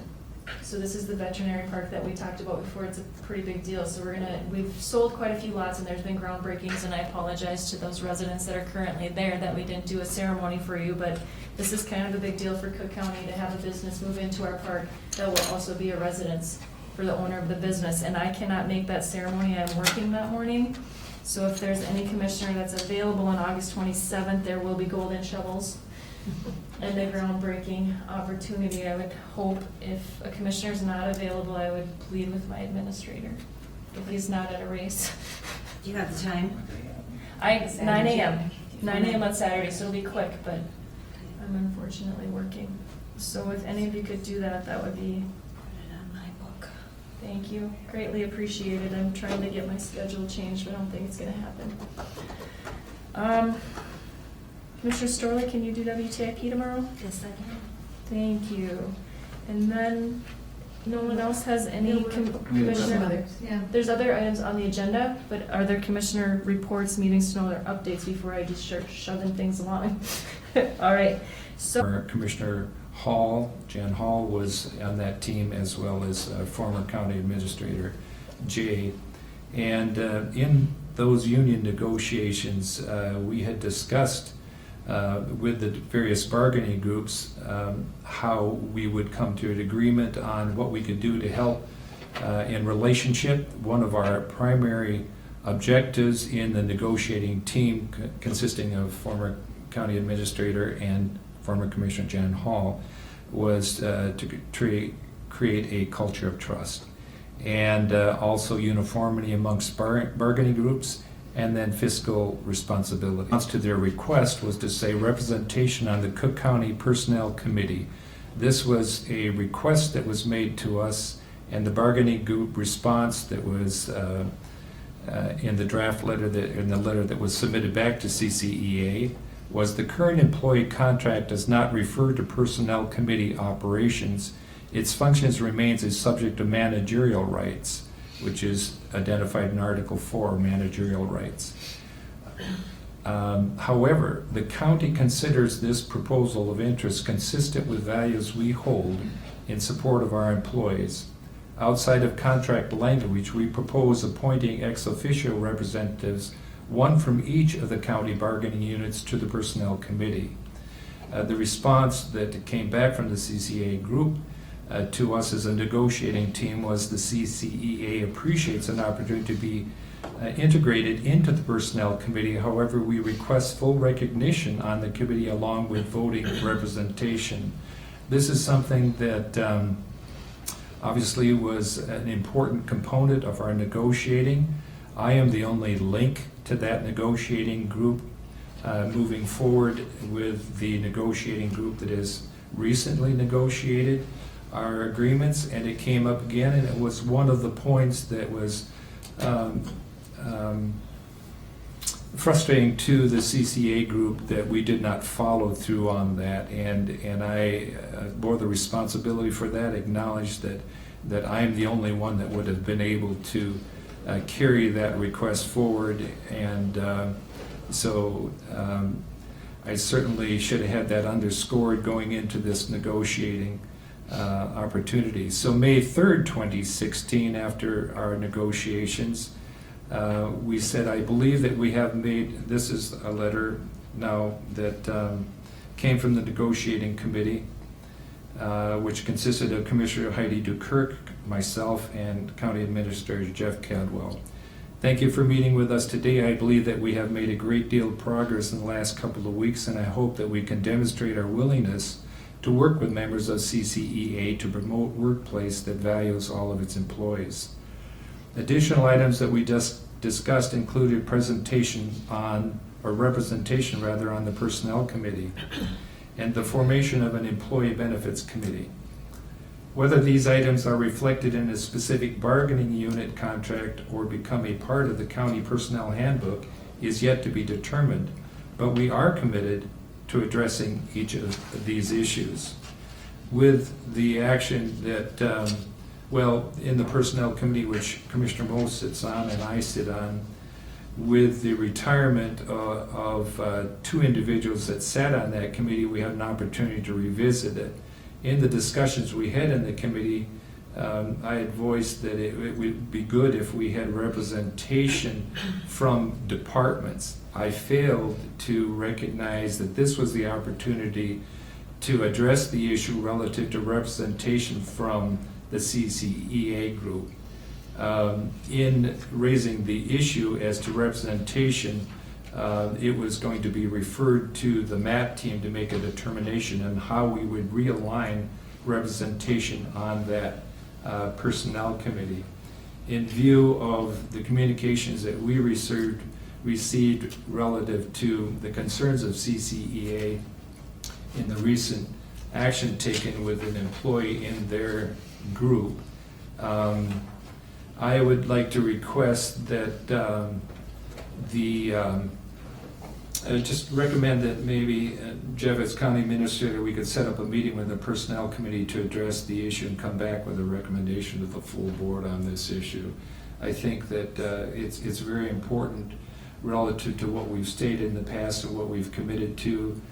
What I failed to underscore in opportunities that have come up to address this issue and to cultivate a relationship with trust. So while under the stated things that govern our decisions and the parameters in which we can operate under the letter of the law, I think that our indication and intent in the past has been to honor and to respect the request in regard to representation. And so I feel it's important, if we're going to create that culture of trust in leadership, that it'd be good for us to convene the Personnel Committee to address this issue and to come back with a recommendation to the full board. Okay, we'll go to discussion. Commissioner Sterling? Thank you, Madam Chair. I would like to state right now that when things come before the board, we need to have all the facts. And I don't feel that last week I did. And so I think we need to have a discussion when it comes to personnel, that at least the board members, myself in particular, and maybe I can speak for the whole board, that we have at least some understanding about what is going to happen. Because we sit here and then we vote on things that I feel are not right because we don't have the full facts. So I would certainly, back you up, Commissioner Gamble. But I think that our employees need to know that when we discuss something, we should have the full background on that. So however you want to do it is fine, but it needs to be done. Commissioner Severson? Thank you, Madam Chair. Yes, I was not clear as well, and particularly when it comes to personnel. I think there have been a number of instances where, and I'm not just this one, but a number of instances where we just haven't had all the information, or it's almost the evolution of our organization. We just haven't, because we're new to even having an administrator, we haven't had a lot of the normal systems in place. And so I'm not blaming anybody, but it would be really helpful if in the future we had all the facts when we vote on something. Commissioner Moe? Thank you, Madam Chair.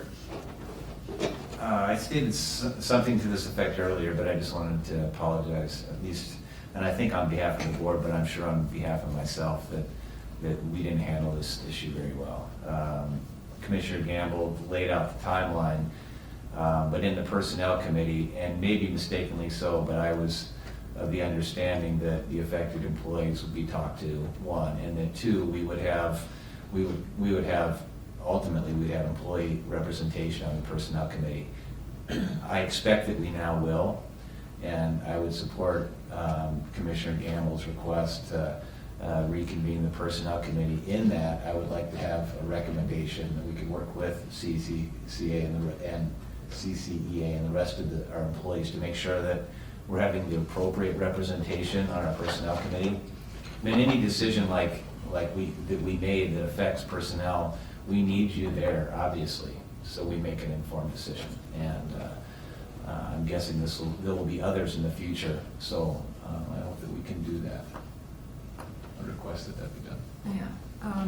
This governing body sets the committees and the members of the committee. Often those recommendations come as a request of a department or of the committee itself. I support Commissioner Gamble, but I fear that we're kicking the can down the road. My preference today would be that this board just makes that a motion and makes that a person, but I understand that we want the Personnel Committee to have input on this. I just don't want this to go on. Commissioner Gamble, you had your hand up first. Yeah, thank you, Madam Chair. Commissioner Moe and I sit on the Personnel Committee, and of course County Administrator sits on the Personnel Committee, so we know the nature of our discussion. And it sort of went like this, that, okay, Sue, who was Public Health Human Services, sat on that board, and we had Betty, who sat on that committee, and now they're gone. And we had an issue that we were dealing with that brought another department head in, and so we looked at the department head and we said, do you want to be on this committee?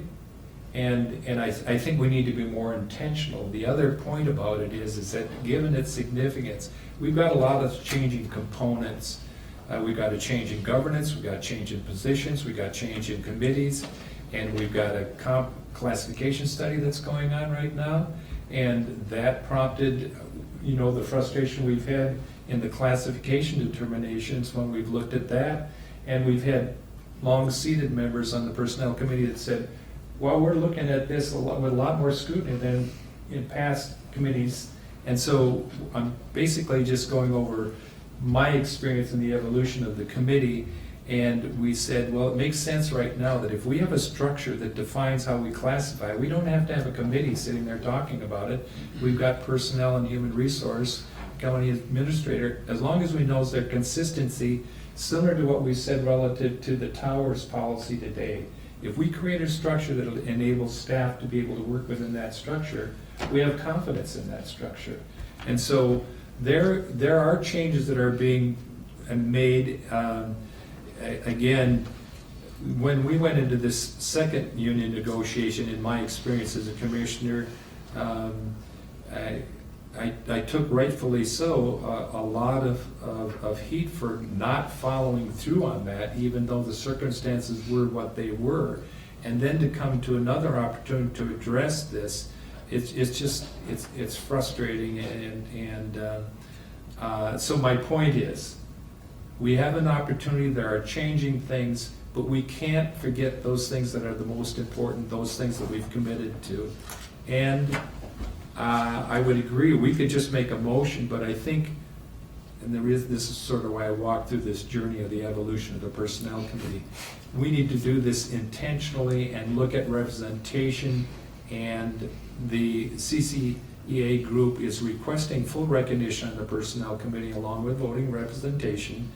And the CCA would like, as a group, to determine who that selected representative would be on an annual basis, similar to other decisions that we make relative to participation on committees. So I think it's healthy to refer to the Personnel Committee for this discussion coming back with a recommendation, so that we don't find ourselves in that position similar to the Personnel Committee where we were just making a decision because we had to make one and we felt we knew what we should do, but we should see it in a broader context. So that's my thought. Commissioner Moore? Thank you, Madam Chair. To your point, you raise a good one, that should that Personnel Committee be the entity that's in fact making up its own membership, when in fact it's the board's decision. And so my concern is the same, one of Commissioner Gamble's, however, in that, and maybe there have been conversations that have gone on that I don't know about because we can't all communicate privately about this stuff. I don't know who the appropriate staff people would be, who would the requested membership be. I mean, I would be comfortable having a motion where So here's an example. Tim comes to us with a new committee. He says, these are the types or offices or departments I want included. We say, we agree with you, Tim. Then he goes back and he brings the names back to us, and then we approve the names. So we could today say we make a motion to add a CCEA member to the Personnel Committee. The Personnel Committee meets and discusses it, and the CCEA gives a recommendation of who they would like on it, if that answers your questions. To that point, I don't even know in that case if the Personnel Committee would need to meet to discuss it. I would think that we could make that recommendation. Jeff could work with the CCCA. My only question then would be, do we only want one additional employee member on that Personnel Committee?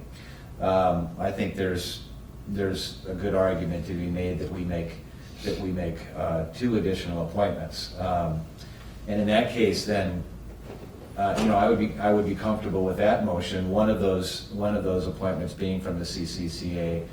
Ask the commissioner or Jeff to make to determine names for those and make that recommendation to us at the next board meeting, for the next meeting of the Personnel Committee. So are you making that motion? If that answers your point, I would be willing to make that motion, but I know Commissioner Gamble has a He can comment. discuss after Yeah. there's a second to the motion. Yeah. So your motion is to add 2 members to the Personnel Committee? 2 staff members and county staff members to the Personnel Committee, one of those being the CCEA member as determined by their leadership. And the recommendation for those 2 names would come back to the county board, and Jeff would then work with our employee unions to come up with those 2 members. And I will second that, and we'll go to discussion. Commissioner Gamble? Yeah, I think that a motion that reinforces our commitment to have representation from CCEA is appropriate. I just think that we should, our response should be a response that steps back and looks at it as a whole and has a discussion relative with involving our county administrator as to how we see this, given the representation from the human resource component of this. And so I think we need to look at the structure as a whole and not be, I hate to use this word, but I'd say knee-jerk reaction, which has been part of how we have arrived at our composition of our committee to some extent anyway. And so all I'm saying is I think that this brings integrity to the process, not to kick the can down the road, but to demonstrate that we have a commitment to fulfill what we have said in the past we will do. But we want to go back and say, where else might we be missing opportunity and representation and structure that's sensitive to the county administrator and his responsibility? And I'm saying that's what I think we miss if we make this decision independent of the overall. I think the motion can be that we will be sure that we have representation from CCEA, but as to 2 positions and this and the other, I think we need to look at the composition in the changing nature of the role of the personnel committee with the discussion with the county administrator. But if our response as the board, based upon our experience right now, is to say, CCEA, we will finally commit to make sure that you're there, I'm comfortable with that. But we need to see this in the broader context so that we don't move from one experience to the next to define the role of the personnel committee. That's my position. I think with this going to Jeff and having a bigger discussion and having it open to 2 members, I think that Jeff can come back to us and let us know if it's more or less. But I don't want it to wait. Commissioner Severson? Thank you, Madam Chair. So I'm not even sure, I mean, the Personnel Committee, what is the power of the Personnel Committee? To recommend to who? Same as any other committee, Madam Chair and Commissioner, Okay. to make recommendations to this board for action, for final Okay. action. So does the administrator have any power aside from the board to make hiring, firing? So any hiring decision ultimately Comes to comes us. here? Correct. Okay, that's, But recommendation, Madam Chair, Severson, recommendation comes as you know, has been stated, from committees to this board to inform us right. more thoroughly so we make informed decisions. So I think we've got 2 issues that I see it. Right. One is, how do we want to intentionally format a personnel committee under the new understanding of personnel committee? And the second is, let's fulfill our responsibility and commitment to see that CCEA representation is there. And if the motion is in that understanding, so that we have a discussion in the personnel commission, I support the motion in that regard. Commissioner Moore? Thank you, Madam Chair. We can have that discussion. And I think we should have that discussion here and in the Personnel Committee. However, as that Personnel Committee goes forward, we should have 2 staff people on it. And so that can be one of the factors in our discussion. And the other thing is, it needs to be done now. I think time is of the essence. Madam Chair, Commissioners, we have 3 bargaining units. I'm not entirely sure how they're going to negotiate and say we get 2 representatives. Yeah. We also have an unrepresented number of, until we've had an opportunity to talk to the other 2 bargaining units, I'm uncomfortable saying we'll have 2 representatives. And that's because we need their buy-in as well as the CCEA's buy-in. So I'm uncomfortable with specifying a number. If the direction is that we will get this done within the next 90 days, we'll work it out within the next 60 days, whatever you want to kick it down, just know that the last conversation I had with law enforcement, with LELS, the last action that the board took to the time that I finally got approval to approve something was 2 months. We're not entirely in control of that timeframe. There are other parties involved. So would you prefer the motion as one CCEA member and additional members as advised by the Personnel Committee? I would agree. I'm uncomfortable specifying two. So. Okay. Madam Chair, I would be comfortable amending my motion, adding at least. Okay. Is that, thumbs up?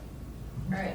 Commissioner Severson, you have a look at the At least confusion. what? At least two. At least two. So we're not defining a number, because that's the concern, is we're saying two. And Two one what? must, two members. And two employees, On the Personnel Committee. to be added to the Personnel Committee. Separate from, One One of those union. at least CCCA. okay, so 1 plus 2. No, Yeah. no. No, at least Okay. two total, one of which must Okay. be a CCA member. Okay, that, now I'm clear, thanks. Commissioner Gamble? Thank you, Madam Chair. I think as far as immediacy and sensitivity to the broader perspective of this, which is important, that's why I reference, if we're gonna respond incrementally without having a context for the broader, I think that's gonna be problematic. We'll get ourselves in trouble. So I would recommend that we follow through on our commitment and that the board affirm that CCEA will have a representative on the Personnel Committee, and then refer to the Personnel Committee with the discussion for the broader context under how we want to organize that committee. And I think then we come back with, here's the role and responsibility of the Personnel Committee, and here's its formulation and how we have inclusivity in that. But right now, the immediate response is to say, the board moves that CCEA will have a representative on that, and that the Personnel Committee will review the overall structure of that and come back with a recommendation. That would be my recommendation. I believe that was Commissioner Mo's motion. And I support the amendment to the motion. So maybe we should just restate the motion then, so we're clear. Yeah. So my motion is that the county administrator bring back, work with CCEA and our bargaining units to come up with additional membership for our Personnel Committee. At least two names, one of which must be a CCEA member. That's not quite what you said, is it? You didn't want us to limit it. He said, now he says at least two, and so that's not limited, so Okay, I don't at have a least problem two. with that. Okay. When he says at least two and changes that, then I don't think that's getting us in trouble. Okay, and I will support that amendment, and I believe Frank and Jeff will talk to Brady to make sure that he has his notes correct down there Is that correct? after Okay. the meeting, because I don't think we want to rehash this again. Okay. So we have a motion and a second. Any further discussion? Any opposition? All in favor? Aye. Thank you all for your help and input on that and making that happen. Okay, Commissioner Mo, you wanted to talk about last night's public hearing. Yeah, no, I thought last night's public hearing on the proposed half-cent sales tax was very informative. I appreciated everybody's comments, both our comments and what we heard from the general public. I have a couple things that I would like to say about that. And I don't know if it's planned to be on the agenda for a week from today, a resolution in support of that. I don't know if that's the plan. Whenever we are going to go ahead I want to make sure that we have time as a board to craft that, because I don't think I'm pretty sure that we're not all exactly on the same page as to how that's going to proceed. And so we're going to need to craft that in public here. You know, those are obviously conversations we can't have in private. I would add, when we do that, Brady, I wonder if you'd be willing to bring forward your recommendation for how much you think we will actually get, projecting out into the future. And, you know, again, it's a guess based on, you know, some Brady voodoo and past sales tax receipts. So if you would do that, that would be, I think, very helpful to us. Brady has no voodoo. Depends upon which character he's playing. Yeah, some Brady He has does. arsenic. And then, That's not what I do. I know. Thank you. Bless you. Yeah. And then I have some personal comments about what I would like to see in order, in order for me to support that. I don't think that anybody that came to speak on behalf of this or against it, or any comments that I've had, wants facilities included in this half-cent sales tax. I think depending upon the numbers, if you listen to our highway engineer's numbers, that would take up at least half of the cost. My numbers, I don't have as rosy a projection about the sales tax increase as he does, would allow us only $18,000 a year for the additional projects beyond the highway garage. I think that's a problem. Whichever of those numbers, whether it's half or only $18,000, I think that's a problem. And so I would recommend that we not have facilities in that list. And also I would recommend that we have a more defined list. I think we have a list now that shows $250 million worth of projects, which I think the people are asking for more direction than that. So either we as a board can work on a list that is more succinct, or another option for us would be to have, we've created a highway advisory committee and the representative of our county as a whole. That committee could work with our administrator and highway engineer to bring us a more specific list for the board then to approve. And those would be my recommendations for this as go forward. We do have a I think once in our generation opportunity to access these resources to really fix our roads, and we all have them in our counties. And if we're talking about, as the highway engineer said, letting a 30-year bond for highway projects, that means we'd be taking a one-time shot at these things. And I think I would recommend that we not project out that far. But even if we don't, whether it be 5, 10, or 20 years, I want to make sure, I would hope that we would get it right. That we would do our best to make sure that we've made that decision deliberately and take care of our most immediate highway needs. Commissioner Severson? Thank you, Madam Chair. I'm still sort of on the fence around the facility. I agree with you, that was definitely the consensus of what I heard, that this should not be included. But if you look at it more long-term, and if there's no, it's sort of like pulling a Band-Aid off when you're looking at long-term financing.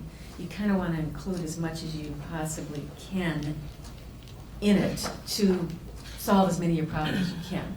So I'm fine with looking at the 0.5% sales tax only being used for roads. If we can also look at, then what are we going to do about the long-term plan for the highway department's buildings? Because that needs to be talked about. I'm not willing to let it go. So if that can be handled in another funding mechanism in the next few years, then I'm willing to let it go into this conversation. But it's to me, it's all one conversation, and the 0.5% sales tax is part of it. And I'm totally in favor of the 0.5% sales tax. However, we can make that happen, which solves as many problems as we can. Commissioner Gamble? Thank you, Madam Chair. I agree. It was a good public hearing last night. The participation, I think the respect in the communication, and our chair did an excellent job of facilitating the hearing. And I like the format where we can have dialogue so people feel they're being heard and we respond. So that's a healthy takeaway. Following the meeting, I talked to county engineer and just said, if you come before the board, at least what I'd like to see is there are 3 components that you addressed in the presentation. Those 3 components were roads and bridges, development of our gravel resource, and facilities. And before the meeting even took place, days before the public hearing, weeks could even be, that if in fact this is a mechanism, the sales tax, to fund something that we want to do, which is the building, the facilities, but we're selling it as the benefit of the roads, then similar to other things that I've been part of, I will not support a presentation that is not forthright. In other words, we need to be honest about that. And so and you sit on the highway committee, so you know the discussions that have been had, you know the presentations. I would agree, if we form a committee, let's not do their work for them. Let's let them have the discussion, come back with a recommendation. But my request last night, the county engineer, I think it would be beneficial if we can see the distribution of how you see these things allocated based upon a sense of priorities. That means that we heard last night, well, we should have a plan, and what's going to take us to get the plan in place? We need to see timelines. What would be the accumulation of resources by these timelines? The other thing is, I believe strongly that leadership has a responsibility to demonstrate the substance of things hoped for, which means if we tackle some small projects that show we're doing something like we promised, that would be beneficial, because it's going to take time to accumulate these monies. But if you show those 3 identified things in the presentation, roads and bridges, gravel development, bit development, and facilities, and allocation of percentage, and timelines, and alternatives, we heard last night, we've been putting Band-Aids on, we might have to, in prioritizing what we need to do to keep our facility going and store our chemicals, what's the Band-Aid we can put on this? And how much of that resource would have to go to that? But we need definition, and we need expectation. I do like the comment that was made that if we sunset projects because we've identified them, in the context that we can manage that cost, realizing over time prices will change, that's another sense of accountability to a commitment the public's making to help us fund something. So I would agree that more detail in that regard and a way that we can understand it, then we can respond in regard to something that's more definitive than just wide out hope there. So I don't know, your perspective sitting on the committee. She had her hand up.